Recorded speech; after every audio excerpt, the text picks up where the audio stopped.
ഇന്നിവിടെ പരിചയപ്പെടുത്തുന്നത് del ഫ്രഷിൻ്റെ മാറിനേറ്റഡ് chicken 65 ആണ്. ഈ ഒരു പാക്കറ്റ് മേടിച്ച് നമ്മൾ വീട്ടിൽ വെക്കുകയാണെങ്കിൽ നമുക്കൊരു 6-7 മാസം വരെ നമ്മുടെ ഫ്രിഡ്ജിൽ ഇത് സൂക്ഷിക്കാൻ പറ്റും.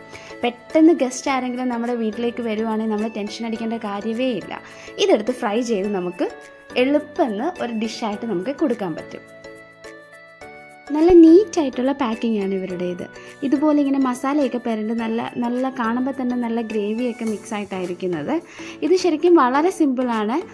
ഒരു പാനിലോട്ട് എണ്ണ ഒഴിച്ചിട്ട് ഇത് ജസ്റ്റ് ഫ്രൈ ചെയ്തിങ്ങെടുക്കാം. പെട്ടെന്ന് തന്നെ ഇത് ഫ്രൈ ആയി വരികയും ചെയ്യും. സൂപ്പർ ടേസ്റ്റിയുമാണ്. ഇതൊരു പെയ്ഡ് പ്രൊമോഷനൊന്നുമല്ല കേട്ടോ. യൂസ് ചെയ്തപ്പം വളരെ നല്ലതാണെന്ന് ഞങ്ങൾക്ക് തോന്നിയത് കൊണ്ട് മാത്രം നിങ്ങളിലേക്ക് കൂടെ ഷെയർ ചെയ്യുകയാണ്. കുട്ടികളും നന്നായിട്ടിത് കഴിക്കും. ഇങ്ങനൊരു പ്രോഡക്റ്റ് മേടിച്ച് വെക്കുവാണെങ്കിൽ നമുക്ക് വീട്ടിൽ ഇടയ്ക്ക് പിള്ളേർക്ക് സ്നാക്സ് ഐറ്റം ഒന്നും ഇല്ലെങ്കിൽ പെട്ടെന്ന് നമുക്കിത് വറുത്ത് അവർക്ക് കൊടുക്കാൻ പറ്റും. അപ്പോൾ എല്ലാവരും ഇതൊന്ന് മേടിച്ച് ട്രൈ ചെയ്ത് നോക്കണേ.